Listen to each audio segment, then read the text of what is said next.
UP और उत्तराखंड की खबरों के लिए एबीपी गंगा को सब्सक्राइब करें और बेल आइकन दबाएं।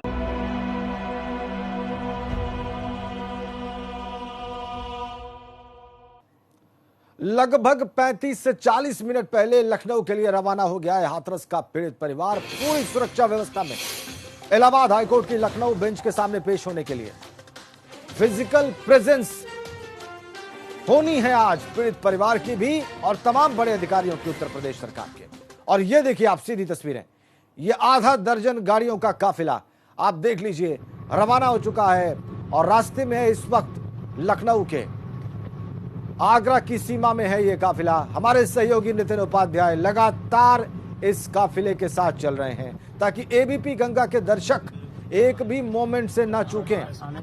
भोर का वक्त पौ फट रही है, दिन का उजाला अब धीरे धीरे छा रहा है और ये काफिला उसी तरीके से आगे बढ़ता हुआ लखनऊ के लिए। इसमें लगभग आधा दर्जन गाड़ियां और इसमें पीड़ित परिवार के 5 सदस्य, मृतका के माता पिता, उसके भाई और उसकी भाभी, 5 सदस्य इस काफिले में प्रशासन और पुलिस की सुरक्षा में मौजूद। और ये देखिए आप अलग अलग सफेद और काली 2 रंगों की गाड़ियां हैं मुख्य रूप से जो आगे बढ़ रही हैं, आप देखिए। और इसके बारे में और विस्तार से जान लेते हैं, नितिन उपाध्याय लगातार इसके साथ चल रहे हैं इस काफिले के और लखनऊ में मौजूद हैं संतोष शर्मा। नितिन बताइए। वो बैठे हुए हैं तो कुल मिला के देख सकते हैं कि पूरा जो काफिला है इस समय एक्सप्रेसवे से होकर गुजर रहा है। इस मामले में एक तरफ जो शासन के आला अधिकारी हैं, हाथरस का जो जिला प्रशासन है उसमें डीएम एसपी वो अपनी बात आज कोर्ट में रखेंगे, दलील देंगे और वहीं दूसरी तरफ पीड़ित परिवार अपनी व्यथा सुनाएगा। तो आप देख सकते हैं कि मैं तस्वीरों के जरिए दिखाना चाहता हूं किस तरीके से पूरा जो काफिला है इस समय एक्सप्रेसवे से होकर गुजर रहा है। कुल मिला के कहा जाए एबीपी गंगा हर तस्वीर हर फ्रेम को लगातार अपने कैमरे में कैद किए हुए है और कुल मिला के हर पहलू तक लगातार जा रहा है। जिस तरह से इस घटनाक्रम हुआ, 14 तारीख को यह घटना होती है, 14 सितंबर को पीड़ित परिवार थाने पर पहुंचता है और 307 में मुकदमा कराता है। 19 तारीख को इस मामले में नया परिवर्तन आता है, छेड़छाड़ की धारा बढ़ाई जाती है और 22 तारीख को यह पूरा घटनाक्रम 376 यानी गैंगरेप में तब्दील हो जाता है। तो कुल मिला के कहा जाए इस समय इसके बाद जिस तरह से जो राजनीति होती है और उससे राजनीतिक भूचाल आ जाता है और कांग्रेस के जो सबसे बड़े कहा जाए परिवार से राहुल गांधी, प्रियंका गांधी से लेकर तमाम दलों के लोग गांव पहुंचते हैं, लगातार बयानबाजी होती है। इसमें जो इसके बहाने किस तरह से राजनीति देखने को मिली, किस तरह से विदेशी फंड आता है जी और जो बहुत ही कहा जाए कुख्यात संगठन है उनकी भूमिका लगातार देखने को मिलती है। कुल मिला के कहा जाए इस पूरे प्रकरण में लगातार एबीपी गंगा अपने कैमरे से एक एक तस्वीर दिखा रहा है किस तरीके से आज कुल मिला के बहुत बड़ा दिन है। इस परिवार को न्याय मिलेगा, इस परिवार को न्याय मिलेगा। इसके साथ ही किस तरीके से इस पूरे मामले में लीपापोती रही है, किस मामले में प्रशासन ने बहुत ही गैर जिम्मेदाराना तरीके से इस पूरी घटना को हैंडल किया है, किस तरीके से जिलाधिकारी की संवेदनहीनता रही है, किस तरीके से लगातार पुलिसिया रवैया रहा है।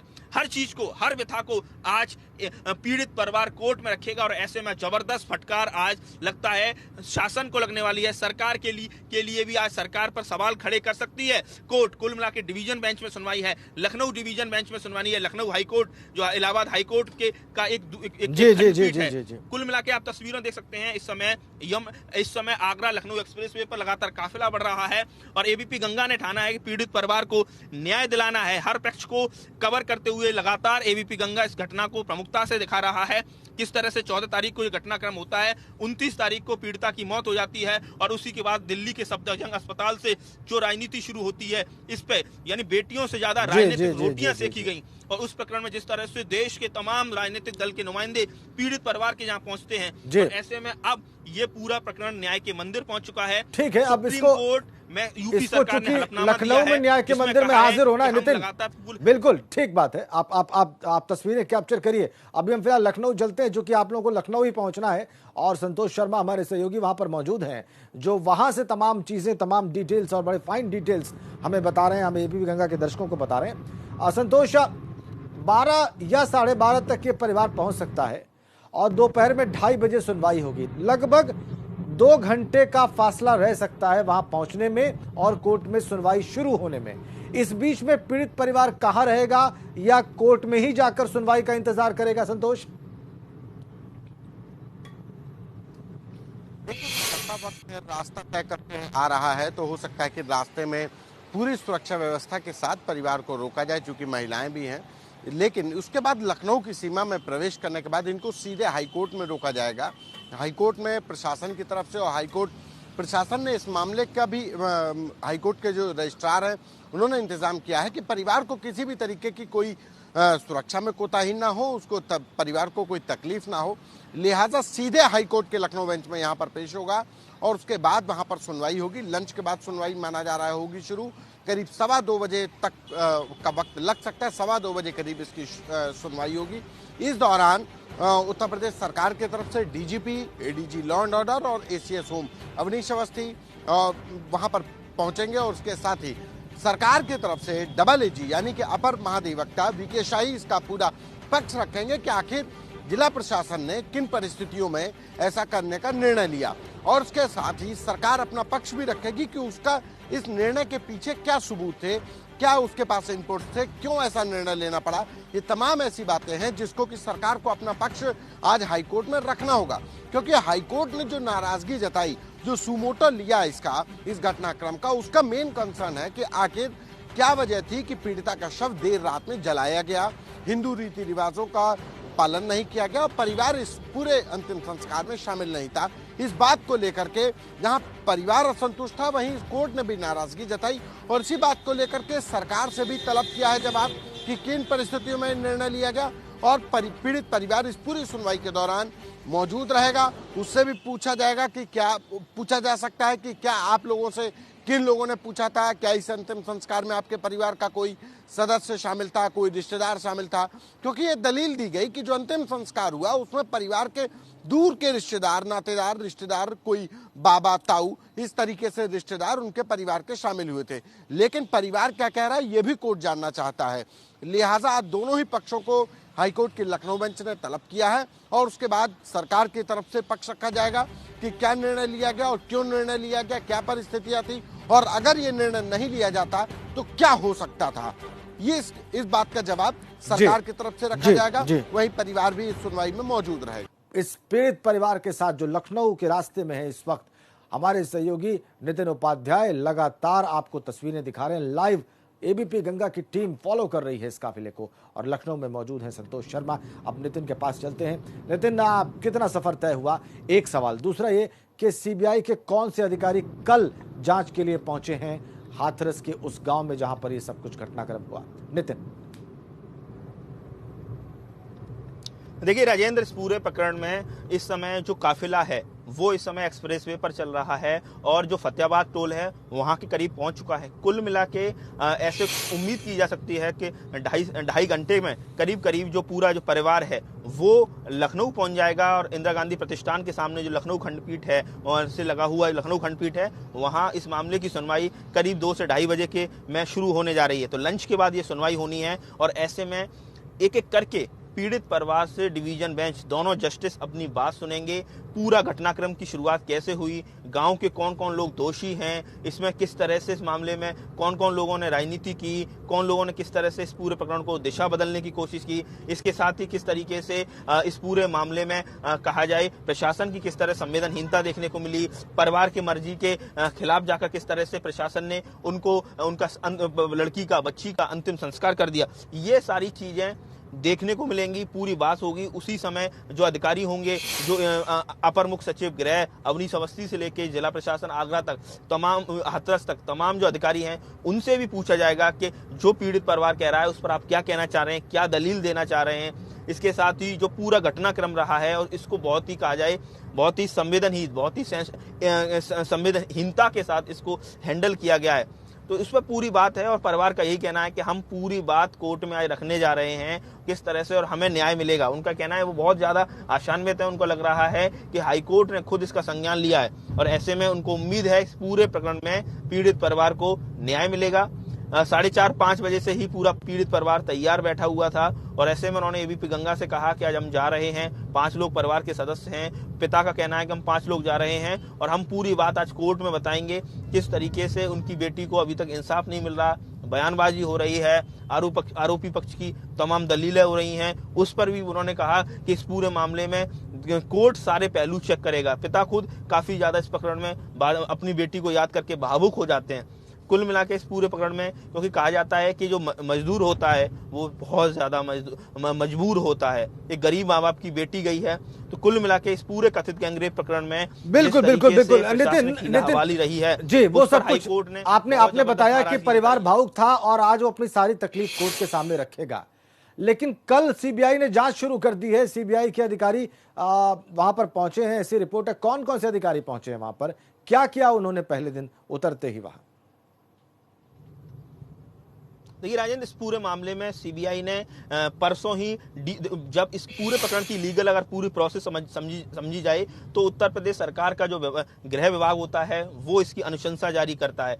फिर special Delhi special police establishment act के तहत डीओपीटी, जो department of personal and training, जो भारत सरकार का जो कार्मिक मंत्रालय है, वो एक नोटिफिकेशन धारा 6 के तहत जारी करता है। उसके बाद ये मामला ये देखा जाता है कि उस इलाके में कौन सी सीबीआई की ब्रांच लगती है। तो इसमें जो गाजियाबाद शाखा है वो इस पूरे मामले में इस पूरी तहकीकात करेगी और लखनऊ जो इसका स्टेट हेडक्वार्टर है सीबीआई का, वहां से इस पूरे प्रकरण की मॉनिटरिंग भी होगी। कुल मिला के जो गाजियाबाद की जो सीबीआई ब्रांच है उसके आला अधिकारी शाम को पहुंचे, उन्होंने सीओ से और तमाम अन्य अधिकारियों से उनसे मिलकर तमाम जो कागजात हैं वो लिया। अब फॉरेंसिक टीम के साथ इस बात की उम्मीद की जा रही है कि आज हो सकता है कि सीबीआई की टीम दोबारा गांव पहुंचे, तमाम साक्ष्य संकलन करे, फॉरेंसिक टीम है उसके साथ भी तमाम जो एविडेंस है उसको कलेक्ट किया जाए। और अब ये लगातार अब सीबीआई तेज हो गई है। अगर बात की जाए, अगर एक आंकड़े की बात की जाए, एक रिकॉर्ड की बात की जाए, तो हाथरस एक ऐसा जिला रहा जो अलीगढ़, मथुरा और कहा जाए आगरा से कटकर 1997 में बना जब मायावती सरकार थी। पहला ऐसा प्रकरण है इस पूरे घटना में जब हाथरस के किसी प्रकरण की सीबीआई जांच होने जा रही है।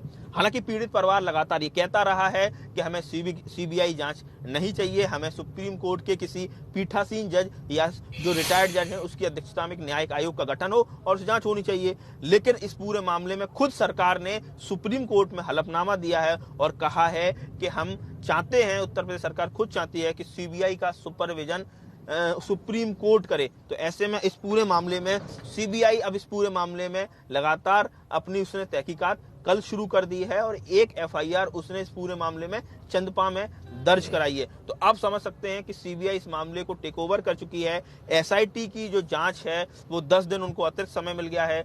16 तारीख को एसआईटी अपनी रिपोर्ट मुख्यमंत्री को सौंपेगी और इस समय लगातार एसआईटी अपनी तहकीकात कर रही है। 3 सदस्य हैं। तो आप समझ सकते हैं कि पहले उत्तर प्रदेश पुलिस, उसके बाद एसआईटी और अब ये मामला देश की सर्वोच्च जो कहा जाए जांच एजेंसी है सीबीआई, उसके हैंडओवर हो गया है, उसके अधीन हो गया है। और एसआईटी और सीबीआई अपनी दोनों पैरेलल इंक्वायरी करेगी। और सीबीआई के बारे में कहा जाता है कि सीबीआई का जो पूरी जांच की जो प्रक्रिया रहती है वो बहुत ही साइंटिफिक और टेक्निकल रहती है, तथ्यात्मक रहती है, बहुत ज्यादा एविडेंस पर काम करती है। तो कुल मिला के कहा जाए सीबीआई से पूरा जो इलाका है, ग्रामीण इलाका है, बूलगढ़ी गांव के आसपास का जो इलाका है, हाथरस की जनता है, या यूं कहें एक बहुत बड़ा जो वर्ग है देश का, चाहे राजनीतिक दल हो या सामाजिक वर्ग हो, उसको ये उम्मीद है कि सीबीआई से उसको कहा जाए परिवार को न्याय मिलेगा। ठीक है नितिन। संतोष जी राजेंद्र। संतोष बिल्कुल, संतोष के पास चलते हैं, लखनऊ चलते हैं।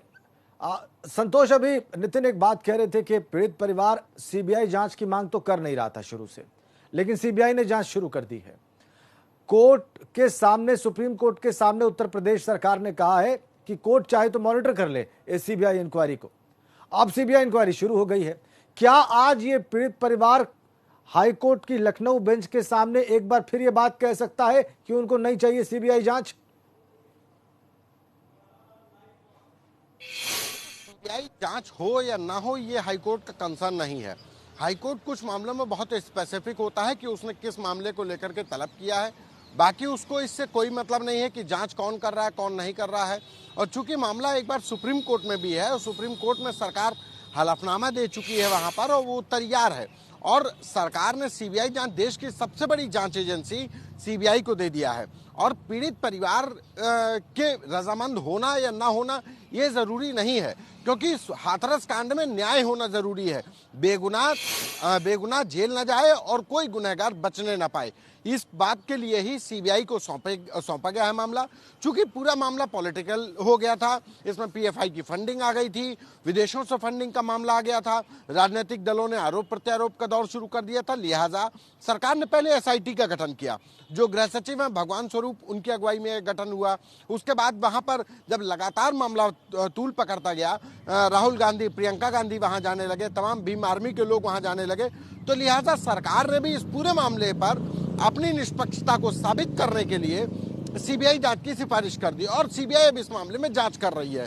पीड़ित परिवार को भी इस बात के लिए कंसर्न होना चाहिए कि उसकी बेटी की मौत हुई है तो क्यों, कैसे हो गई, किन लोगों ने हत्या की है, बेटी ने बयान बदले तमाम। और उसके बाद ये बात भी नहीं भूलनी होगी कि जो आरोपी पक्ष है वो अपने आप को बेगुनाह बता रहा है।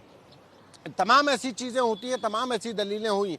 जो चिट्ठी वायरल हुई हाथरस जेल से एसपी हाथरस को लिखी गई मुख्य आरोपी के द्वारा, उसमें तमाम पहलू थे। तो लिहाजा जो भी जांच एजेंसी है वो इस मामले की तहकीकात करेगी। परिवार इस मामले की सीबीआई जांच नहीं चाह रहा था, वो एक न्यायिक एक आयोग का गठन चाह रहा था कि एक रिटायर्ड जज की देखरेख में इसकी जांच हो, वो उसकी मॉनिटरिंग करे। लेकिन अब सीबीआई इस पूरे मामले की मॉनिटरिंग कर रही है और ये पूरे मामले पर सुप्रीम कोर्ट पहले ही दखल दे चुका है, सुप्रीम कोर्ट में मामला जा चुका है। लिहाजा आज लखनऊ बेंच का मेन जो कंसर्न होगा कि वो ये होगा कि आखिर देर रात में पीड़िता का शव क्यों जलाया गया। बस इसी बात को लेकर क्या सुनवाई होनी है। उम्मीद है कि सरकार की तरफ से जो पक्ष रखा जाएगा उसमें दलीलें दी जाएंगी कि सरकार ने जो जिला प्रशासन है हाथरस का, उसने किन परिस्थितियों में ऐसा निर्णय लिया और इस अंतिम संस्कार जो देर रात में कराया गया उसमें क्या परिवार के कोई लोग शामिल थे कि नहीं थे। क्योंकि दलील दी जा रही थी कि दूर का रिश्तेदार शामिल था, परिवार का कहना है कि हमारा कोई रिश्तेदार शामिल नहीं था। और जाहिर है कि ये हिंदू रीति रिवाज के हिसाब से बिल्कुल गलत था कि मध्यरात्रि के बीच में आप एक पीड़िता का शव को जलवा देते हैं, परिवार के एक तरीके से कैद हो जाता है, परिवार का कोई दूर दराज का रिश्तेदार पकड़कर आप ले जाते हैं, तो ये अमानवीय है। और इसी को लेकर के हाईकोर्ट ने कंसर्न जताया है और आज इसी मामले की सुनवाई होनी है। ठीक है, आप दोनों का बहुत बहुत धन्यवाद, नितिन उपाध्याय और संतोष शर्मा, लगातार हमें अपडेट्स देने के लिए। चूंकि हम इस कवरेज पर बने रहेंगे आगे भी पूरे दिन में, और जो भी तमाम बड़ी अपडेट्स होंगी, महत्वपूर्ण अपडेट्स होंगी, हमारे सहयोगी आप तक पहुंचाएंगे। हम लगातार आपको अपडेट करते रहेंगे, लेकिन फिलहाल इस स्पेशल कवरेज के इस हिस्से में इतना ही।